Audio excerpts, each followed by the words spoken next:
Ronald Leopold, and President Bill Clinton.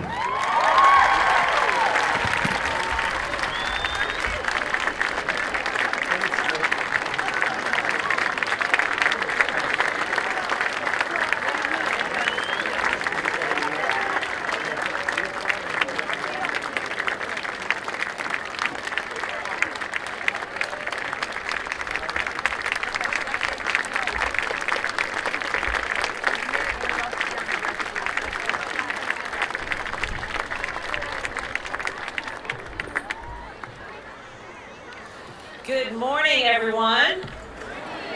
Welcome to the Clinton Presidential Center. My name is Stephanie Street, and I serve as the Executive Director of the Clinton Foundation. Thank you so much for joining us here today as we dedicate the center's newest permanent installation, the Anne Frank tree. This is a project that has been near and dear to our hearts for a very long time. Let me start by giving a special thank you to the members of the Meshuggah Klezmer Band.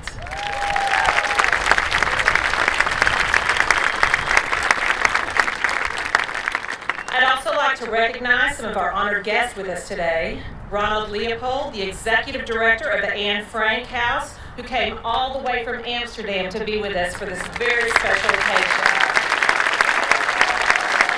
Rabbi Marla Feldman, the Executive Director of the Women of Reform Judaism, and Representative Warwick Sabin. And personally, I am thrilled to see so many students. We have over 600 students who, with their teachers and chaperones, have joined us for this historic occasion.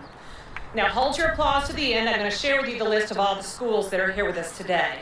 Dollarway High School, the Anthony School, Bauxite High School, Episcopal Collegiate, J.A. Fair High School, Little Rock Central High School, Mount St. Mary Academy, St. Edward's Catholic School, and St. John's Catholic School of Russellville. Thank you all so much for being here. In 2009, the Clinton Foundation and the Sisterhood of Congregation B'nai Israel joined together in a partnership with the Anne Frank Center USA Sapling Project to be one of 11 entities in the United States awarded a young tree to be planted right here in the Clinton Presidential Center Park. The sapling was taken from the white horse chestnut tree that stood outside Anne Frank's secret hiding place, the secret annex, where she and her family hid from the Nazis during World War II. As Anne wrote about her hopes and dreamed of a better future, she often gazed outside the window at the large chestnut tree in the garden behind the secret annex. For her, this tree symbolized freedom. We are so honored to receive this sapling, which really serves as a poignant reminder that the inexcusable inequities of the past can never be justified. However, they must be honestly addressed. Because in doing so, we create opportunities and outlets for tolerance and for peace.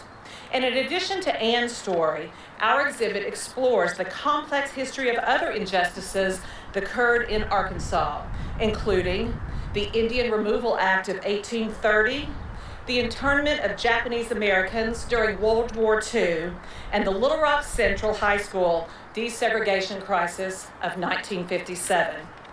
Each one of these instances is represented by a beautifully etched glass panel that includes a quote from an individual who was directly affected.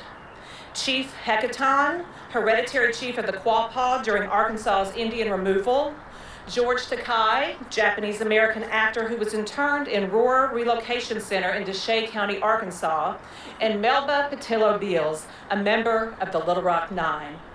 Our hope is that their inspiring messages of justice, peace, and tolerance will resonate with all of our visitors from across Arkansas and around the world. I'd like to thank today our wonderful partners and sponsors who have made this exhibit possible. Muriel Letterman, Leah Ellensweig, and the entire Sisterhood of Congregation B'nai Israel, Rabbi Barry Block of Congregation B'nai Israel, the Anne Frank House in Amsterdam, the Anne Frank Center USA, and all of the supporters of the Clinton Foundation Anne Frank Educational Fund. The Ben J. Altheimer Charitable Foundation, represented today by Mike Seelig and Leah Ellensweig. The TRG Foundation was represented by Jack and Kathy Grunfest, the Ottenheimer Brothers Foundation, represented by Judy Grunfest, and former state representatives Darren Williams and Davy Carter. And finally, I'd like to recognize our very accomplished design team, Ralph Applebaum Associates, Cindy Drilling, David Seuss, Charlie Atkins, and Greg Curtis. Thank you all for your tremendous contribution and support. Thank you. And now I have the great pleasure of welcoming to the podium Lexi Ellenswide, who serves as the president of the youth group at Congregation B'nai Israel. Lexi.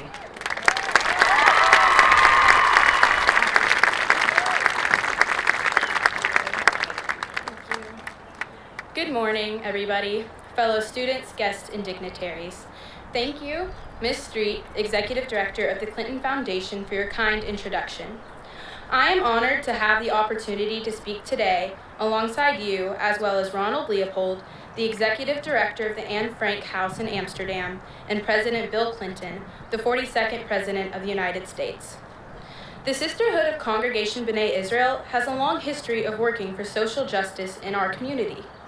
As a leader of our youth group and a future member of a sisterhood, I am inspired by the legacy of the women of Sisterhood and the ongoing work they do to repair, heal, and transform our world. Anne Frank wrote, "How wonderful it is that nobody wait a single moment before starting to improve the world." The fact that we are here today speaks to the truth of Anne Frank's statement.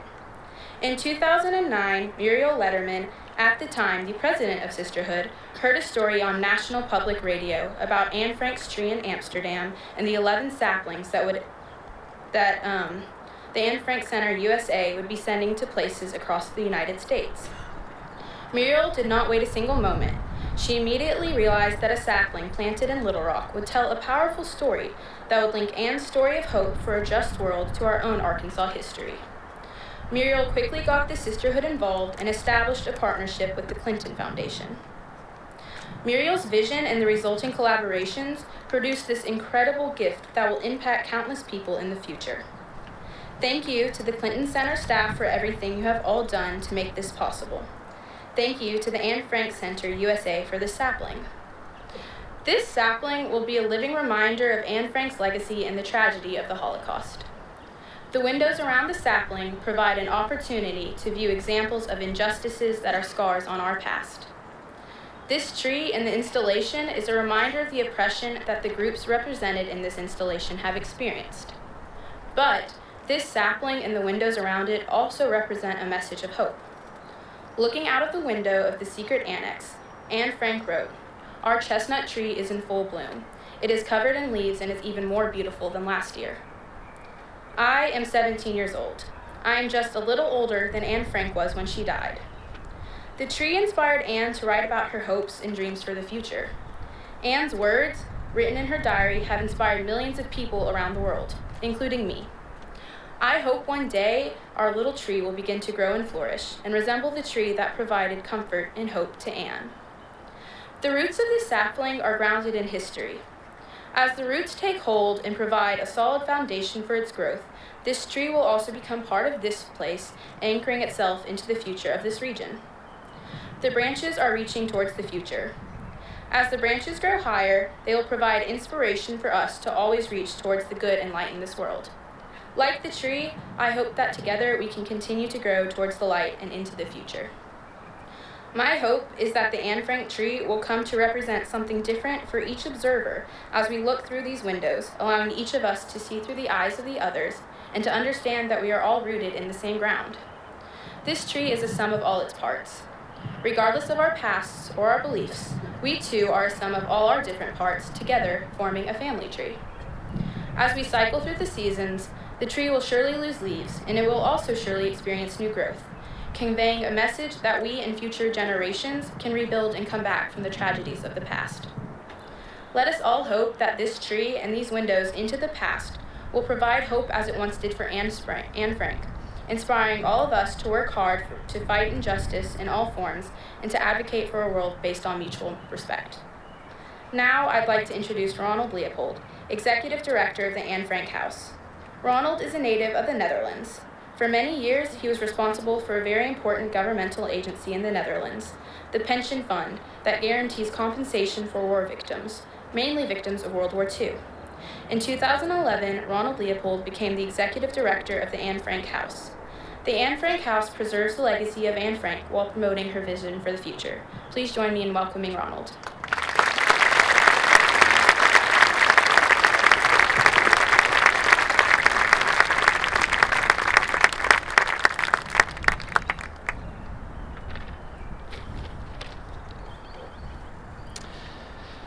President Clinton, distinguished guests, ladies and gentlemen, as powerful as our memories are, our dreams must even be stronger. For when our memories outweigh our dreams, we become old. 15 years ago, on December 31, 1999, just before midnight, President Clinton spoke these words at the Lincoln Memorial in Washington, D.C., during the Millennium Gala marking the transition to a new century. Yes, dreams are part of being young. Dreaming about what it's like to be rich, dreaming about love, about the boy or girl you'll later marry and live happily ever after with. But young people often have bigger dreams as well. Dreams about the kind of world they want to live in. Dreams about a world where the color of your skin doesn't matter, where it doesn't matter whether you're a Christian, a Jew, or a Muslim, or what your sexual orientation is. Dreams about a world where hatred has made way for compassion and the profound awareness that we are all part of one big community consisting of people with very different backgrounds and beliefs.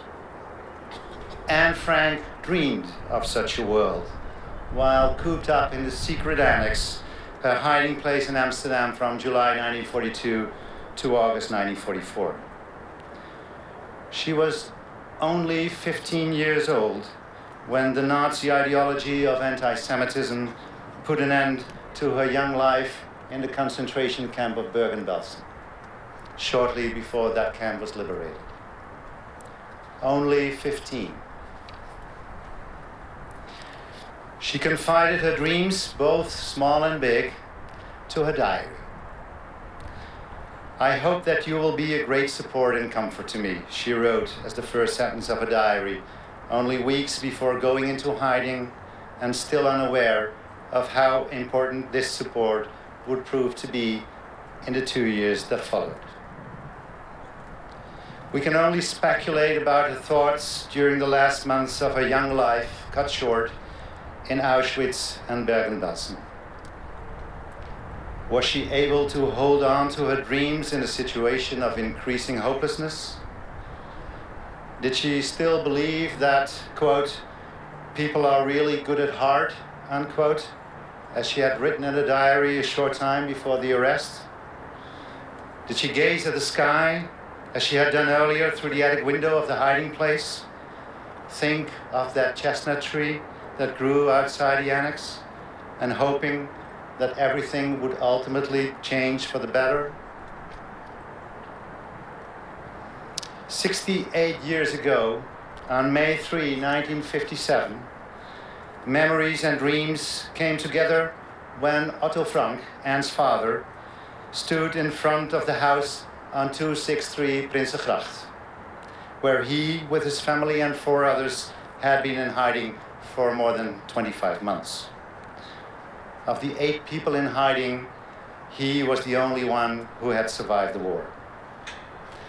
The establishment that day of the Anne Frank House organization, entrusted with the opening to the public of the secret annex and to propagating the ideals from his daughter's diary, marked the synthesis of sorrow-filled memories of his murdered wife and 2 daughters, and his dream of a better future. In his vision, the world should learn from the past in which he had lost his entire family. We should not just teach history lessons, he said in an interview in 1957. We should also teach the lessons of history. Millions of people throughout the world, mainly young people, have read Anne Frank's diary and have visited the Anne Frank house. Through her words, young people hear the voice of someone their own age appear. Her dreams are their dreams. Her life story serves as a source of inspiration and teaches them about morality, a basic sense of right and wrong, the things that make us human. The sober emptiness of the secret annex reminds them of the fact that Anne Frank did not survive the Holocaust. It makes her absence and that of so many others painfully apparent, with her diary as the silent witness of her dreams and her destiny. But the secret annex is not just a window into the Holocaust. It is also a mirror through which we look at ourselves, not to reflect on one's beauty, but to reflect on one's values, to determine who we are and who we want to be. In the spirit of Anne Frank, we are more than a place of memory, we are a place of learning too. Every year we carry out more than 100 educational programs all over the world. Here in the United States of America, this is done in an excellent manner by our trusted partner, the Anne Frank Center USA. Their Anne Frank Sapling Project is a beautiful example of their educational work. Through this project, trees are being planted at organizations throughout the US with a demonstrated commitment to upholding Anne's vision for a peaceful and more tolerant world. We are very, very proud that they represent us here. 68 years ago, on September 4, 1957, here in Little Rock, Arkansas, far away from Amsterdam, memories of a painful past and dreams of a better future came together in Melba Pattillo Beals and another 8 students who've become known as the Little Rock Nine. Even now, after 68 years, we can only be deeply impressed by their courage, their resolve, their unbroken belief in human dignity. Similar to Anne Frank's dreams, theirs was also rooted in a history of injustice and inequality. And like Anne, they did not give in to the hopelessness of the moment, but held on to their unalienable rights and ideals, firmly believing in what Dr. Martin Luther King, in his dream, called the Bank of Justice. 9 brave students opened the doors for millions of others, even though behind those doors there is still much work to be done. Looking back to this significant period in her life, Dr. Beals said in a newspaper interview in 1997, and I quote Dr. Beals, "Mostly what I think about when I think back is how sad for somebody to go through that when they are 15, unquote. Only 15. Of course, what connects the history of Anne Frank, the history of Melba Pattillo Beals, and the other histories that are depicted here in this beautiful and impressive new installation is that they were the work of human beings. They form powerful collective memories of injustice, and as such inspires us to even stronger dreams that touch on human values, on equal rights for everyone in an open and free society. In his vision for this wonderful center, President Clinton quoted the words of Franklin D. Roosevelt. "A nation must believe in 3 things," I quote. "It must believe in the past, it must believe in the future, and it must above all believe in the capacity of its own people so to learn from the past that they can gain in judgment in creating their own future." That is, from today, what connects the Clinton Presidential Center here in Little Rock, Arkansas, with the secret annex in Amsterdam and with the Anne Frank Center USA in New York. We share an important mission. These are places where memories and dreams come together, where the pain of the past and a firm belief in the future go hand in hand. Thanks to the joint efforts of the Clinton Foundation, the Sisterhood of Congregation B'nai Israel, and the Anne Frank Center USA, young people will come here to this beautiful park and will sit in the shadow of Anne's chestnut tree, reflecting on the stories depicted on these panels and why these stories are so important to their own lives. I shall not remain insignificant, Anne wrote in her diary on April 11, 1944. It sounds like the big dream of a little girl, but it also sounds as a message to all of us to keep the painful memories of the past alive, while at the same time ensuring that our dreams will remain stronger. We owe this to two 15-year-old girls who wrote history, but we owe it perhaps even more to ourselves and to generations to come. Thank you.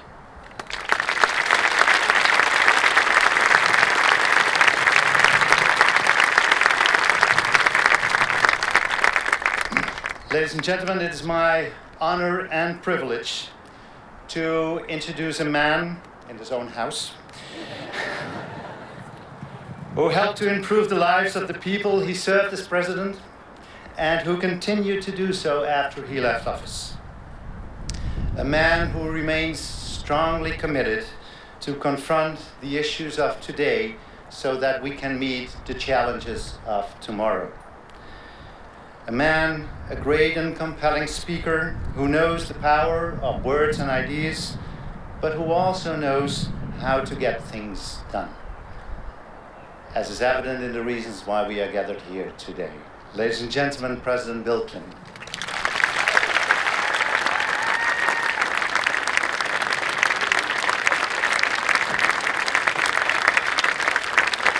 Thank you very much. Thank you. Thank you, Mr. Leopold, for the introduction, for the gift of the sapling, and all you do at the Anne Frank House to keep the story and lessons of Anne Frank's life alive.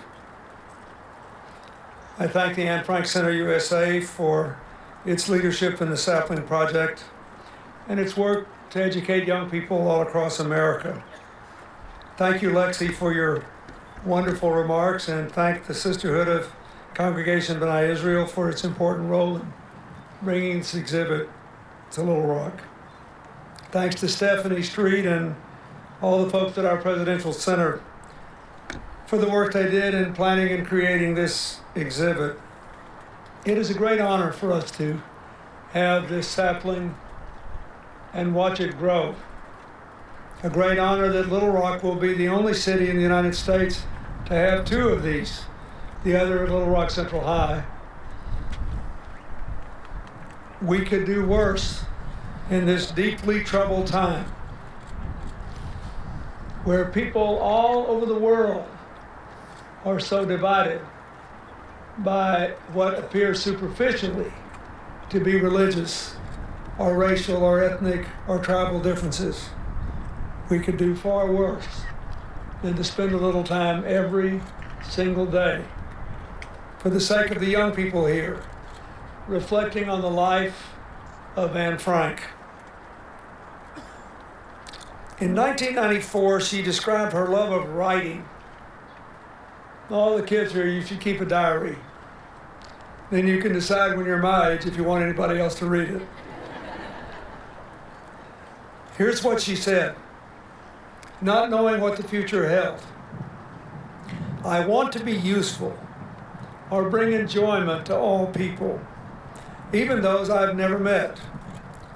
I want to go on living even after my death. That's why she wanted to be a writer. Well, she didn't get to be as useful or bring as much enjoyment to other people during her life, but she has certainly gone on living far after her death through her writings and the work of the Anne Frank House and its counterparts at the Anne Frank Center here in the USA. Her life is a constant reminder about how even young children can quickly be demonized and marked for death simply because of who they are. It is amazing to look at all human history and realize how much energy has been wasted by people obsessing about our differences and how vulnerable those people are to being taken advantage of by people who just really want power, money, or both. And that is the ultimate lesson of this. How fortunate we are that by a cruel twist of fate, Anne Frank and her mother perished and her father miraculously survived because he was in a different camp that was liberated before he could be exterminated.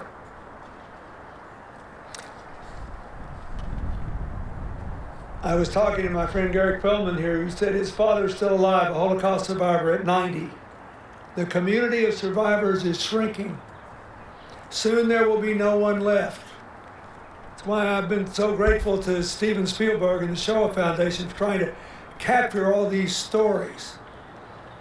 But when there is no one left, young people should be able to go to places like this and see the symbols of life and unity and hope. We must continue to keep the past alive. When I was a young boy growing up, I used to spend some time in western Arkansas near Hot Springs, where I grew up, on what was part of the Trail of Tears. I memorized the names of all the Indian tribes who were marched across our state, torn from their homes. I learned about the Quapaw, were removed from their land in this state, not once, but twice. To get away with doing that, they had to be viewed as subhuman. Truth is, greedy people wanted the land. Never occurred to them whether they were subhuman or not till they wanted the land. People have been manipulated throughout human history and dehumanized by people who had no soul, but did understand power and wealth. I have toured the sites of the Japanese internment camps in Arkansas and made the friendship late in his life of a remarkable Japanese American named George Ishiyama, who in later life, when he was in his 70s, was on the board of Murphy Oil Company, but when he was in his 20s, was an aide to the Secretary of the Interior, Harold Ickes, in overseeing the Japanese internment camps, including those in Arkansas. Ickes disapproved of the camps and picked a young Japanese American, brilliant man to try to humanize an inhumane situation. One Arkansan, the former mayor of Dumas, Rosalie Gould of McGee, has spent much of the last 30 years trying to preserve the memory of those camps and to recognize the integrity and honor of the Japanese people who were held in them. We'll be able to remember them because of this. And of course, every living Arkansan knows the story of the Little Rock Nine. But you need to know that there is a long history here. Not just the slaves that came to Arkansas, but one of the most shameful things ever done in the slaveholding states, beginning in the 1850s, the South was full of free African Americans, and legislature after legislature after legislature, posse thug after posse thug after posse thug ran the free blacks out of the South so that they would not encourage the slaves to rise up for their freedom. All of that we will remember here. When it comes down to it, we can thank a little girl for staying alive beyond her death. I went to the Anne Frank house in Amsterdam when I was 23 years old. They hadn't been in business long, but I remember it as if it were yesterday. And I thought, I'm already 9 years older than she got to live, but that book continues to move the world. So I ask all of you to think about it. When we turn on the television and we see ISIS persecuting peaceful minority religions, decapitating the poor helpless Yazidis, a tiny Muslim sect, going after the Samaritans, an ancient sect especially important to Christians. There are only 200,000 of them left. You're seeing the replay of what cost Anne Frank her life. I was in Bosnia recently for the 20th anniversary of the slaughter at Srebrenica, receiving the gratitude on behalf of the American people for European Muslims because the United States led the way in stopping their slaughter. But the interesting thing was this. The mayor of Srebrenica is only 36 years old. 20 years ago, over 8,000 people were killed like that in his town, including his brother and his father and every single male classmate he had. Just 2 years older than Anne Frank. And he stood up and said, I am the accidental mayor because I am an accidental survivor. I am the only male my age in this entire town who lived. I do not know why, by some miracle, I was not found in the woods as they killed my father and they killed my brother and they killed all my friends. But I know one thing. We can never let it happen again, and we have to share the future. And he pointed to the Prime Minister of Serbia, the source of all the violence, now led by another young man under 40. He said, I invited him here so we could make a new beginning together, and I want you to make him feel welcome. We have to build a future. I had been to Rwanda, where 10% of the country was killed with machetes, mostly in only 90 days, and seen what were once warring ethnic groups sharing house land, working together, holding hands, building a common future. I saw Nelson Mandela forgive the people who kept him in prison for 27 years and put them in his government.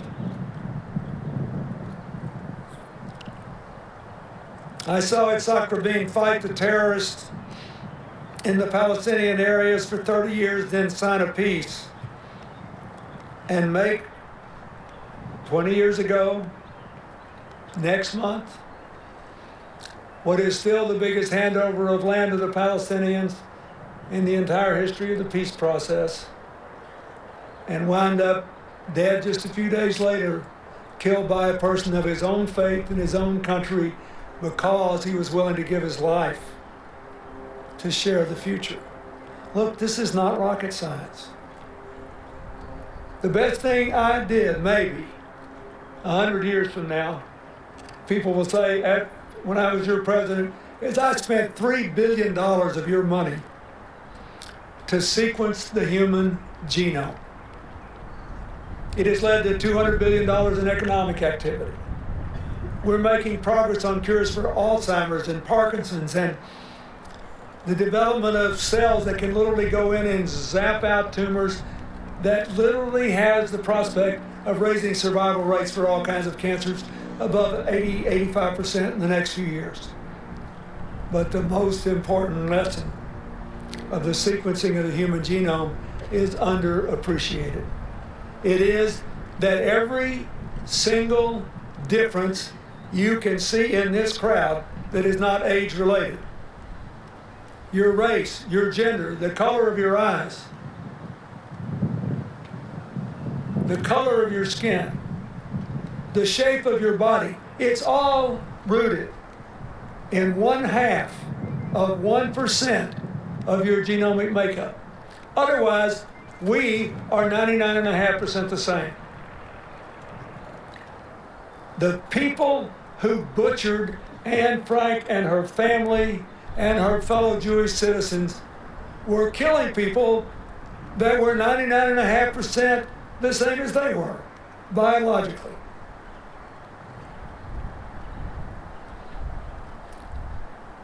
What does that tell you? What does it tell you that when we all trace our heritage in America, we find that almost all white people have some African American blood, and almost all black people have some white blood? I spoke to the NAACP a couple of months ago, and I said, according to science, we're all colored people. Now we can join your association. We're laughing because it hurts too much to cry. A little girl with brilliant, brilliant talent and a sweet, good heart gave her life over a stupid difference rooted in 1/2 of 1% of her biological makeup. And so did 6 million more. So, the sapling will grow. People will come. But the children can never be allowed to forget. And we can't forget something else. We shouldn't have to have a killing to be reminded of our common humanity. When all those people were killed in that church in South Carolina, the South Carolina legislature, in this bipartisan outpouring of humanity, finally voted to take the Confederate flag off the state flag because they realized how hurtful it was to African Americans, and because they had been moved by the insanity of killing good church-going people in their house of worship by somebody who had been twisted into a knot of hatred. And the whole dam was broken by a Republican female legislator who is a direct descendant of Jefferson Davis, the president of the Confederacy, who said more in a 4-minute speech than anybody else had said since the incident happened. She basically said, what planet are we living on? Let's get a life and go forward together. And she shamed the others into getting rid of the flag. The purpose of things like this is so these children who can't have memories will have knowledge of history, and so we don't have to have a killing every time we need to do something right and decent and honorable and recognize that our common humanity matters more than our interesting differences. So, we here are profoundly indebted to the Anne Frank House and to all those who supported this. And we will, all of us, remember the wisdom of a 14-year-old girl who in her spirit life is depending on us to redeem the years she could not have. Thank you.